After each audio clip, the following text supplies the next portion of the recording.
We're winding down, and I know you have a plane to catch. I do. This is your first interview since you won the election. Congratulations. Yes, I hope congratulations you do well. to you. I hope you do well with it. Yes, and sir, I don't have to tell you this because you've talked about it. It comes at a time when the country is deeply divided, and now you're going to be leading this country for the next 4 years.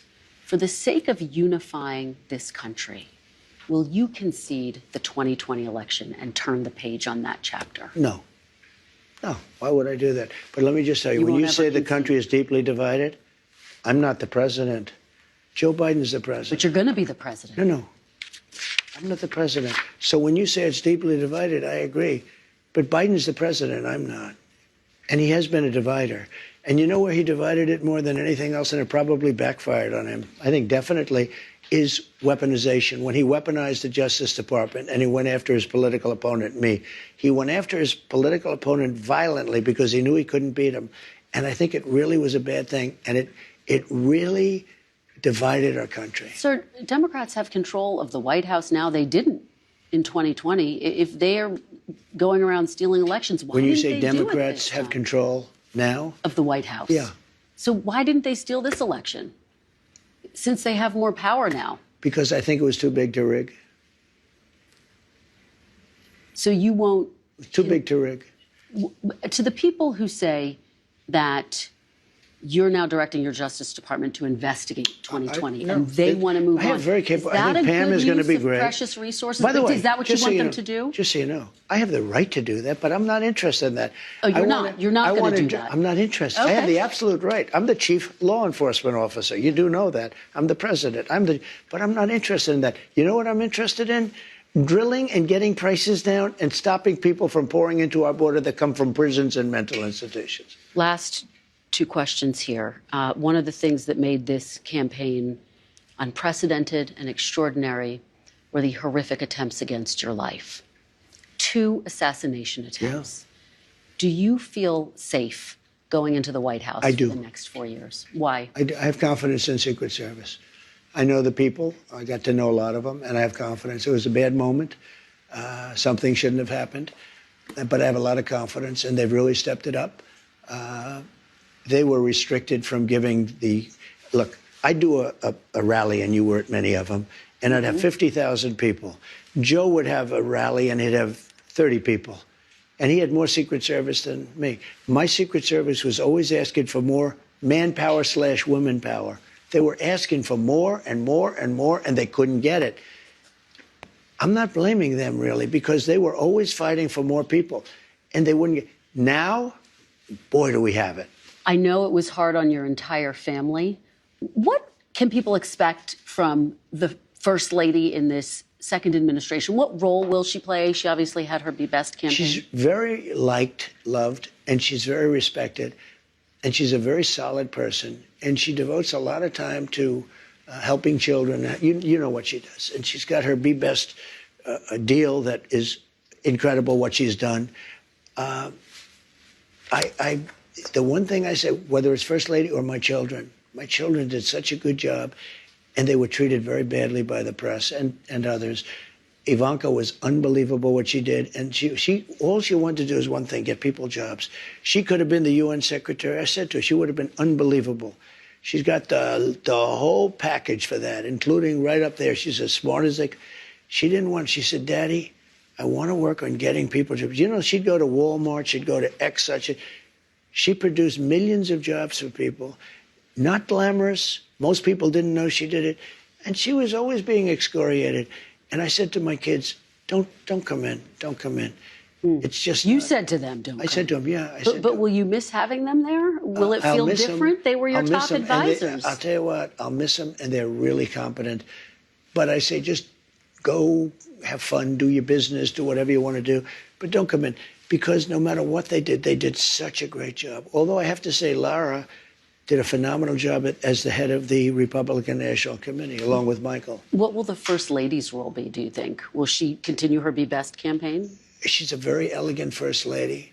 She was a very successful woman before that, in the modeling and other things, but in the modeling, very successful. The press, I can't say treated her unfairly. You know why? because she's very popular. You would think if the press was unfair, like to me, the press was obviously unfair to me. The press, no president has ever gotten treated by the press like I was. And yet I got more votes than any Republican candidate in history. By far, it's not even close. So you say, what's that all about? The press has to straighten itself out because, honestly, it's lost all credibility. When that can happen, based on the press, I should have gotten no votes, none. And yet I got the highest number ever. And the reason is because I'm able to go on a show, even like yours, even though you're very hostile, I'm able to go on a show like yours. No, you are. Well, hopefully you thought it was a fair interview. We covered a lot of policy ground. It's fair only in that you allowed me to say what I say. But, you know, the answers, the questions are, you know, pretty nasty. But look, because I've seen you interview other people like Biden. And I've never interviewed President Biden. When I say you, I'm talking metaphorically. I've seen George Stephanopoulos interview Biden, and he's a tough interviewer. It's the softest interview. I've seen CNN interview him. They give these soft, you know, what's your favorite ice cream? It's a whole different deal. I don't understand why. You know, you would think the press would like to see strong borders, great education, a powerful military, so we have a country left, and all these different things. And somehow they don't want to see that. Let me ask you, hopefully you think this interview was fair. We spent a lot of time talking about your policy and your second administration. I want to ask you, sir, one final question.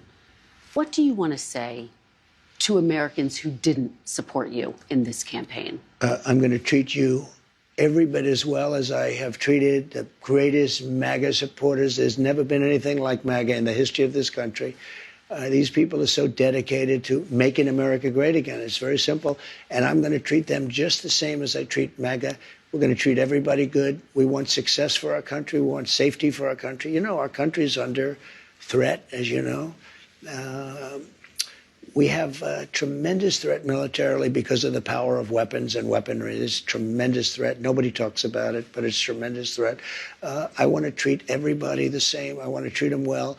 And at the end of this 4 years, and I have a big head start because I was there for 4 years fairly recently. A lot of bad things were done during the 4 years that I wasn't there, and mostly in what they've done in terms of our reputation overseas.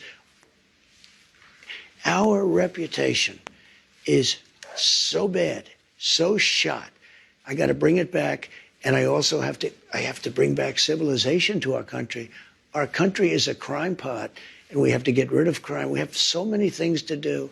We have to do the prices. We have to do all of that. But we have to get the criminals out of our country. We have to bring down crime. People have to be able to walk across the street and buy a loaf of bread without being shot. And that's going to happen. But what I say to them is, I love you, and we're going to all work together. And we're going to bring it together. And you know what's going to bring it together? Success. I saw that just prior to COVID coming in. I had polls that were the highest anyone. McLaughlin and Fabrizio said George Washington and Abraham Lincoln, if they came back from the dead and they ran as president and vice president, couldn't beat you, sir. We were doing so well. And I was getting along with the left. Let's call it the left. We'll be nice. Okay, we're just going to call it. But I was getting along with people that you would consider liberal or progressive, as they like to say, at levels that I never thought was possible. And you know what it was? Success. Success was bringing the country together, and that's what I want to do. We'll leave it there unless you'd like to say anything more. Thank you very much. Thank you very much for the honor of this Great honor. first interview. Thank you. Thank you.